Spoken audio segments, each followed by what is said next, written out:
She served him noodles, not knowing he was the CEO who could change her life. She thought he was just another customer. He thought she was just another street vendor. What neither of them knew was how deeply their lives were already intertwined. At her humble noodle stand, she served steaming bowls with quiet warmth. A man, dressed plainly, took a seat. Her daughter tugged her sleeve. "Mama, don't let Grandpa eat leftovers, it can hurt his tummy." The man smiled. He was Xingyan Kai, CEO of the most powerful corporation in the city, disguised, searching for something real.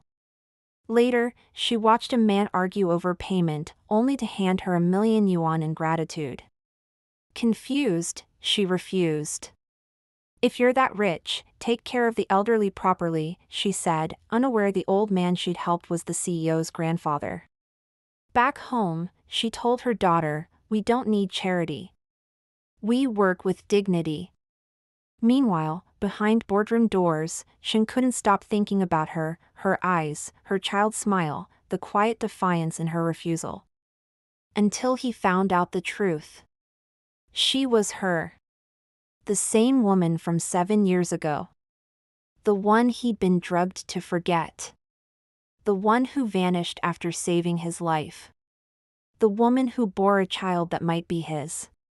He had spent years rebuilding his empire. She had spent years surviving. Now fate brought them face to face, again. But before he could speak, he watched her humiliated at a lavish party, betrayed by the man she trusted for 7 years. Her efforts, her sacrifices, tossed aside for another woman with status. That night, her child looked up and asked Shing, "Can you be my new daddy?" He smiled. "Only if your mom agrees." What began as a marriage of convenience, for custody, for safety, for survival, turned into laughter, late-night dinners, for surprised children, and a love that healed old wounds. She still didn't know his true identity.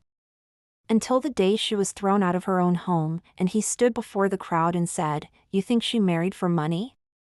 She didn't even know I was rich."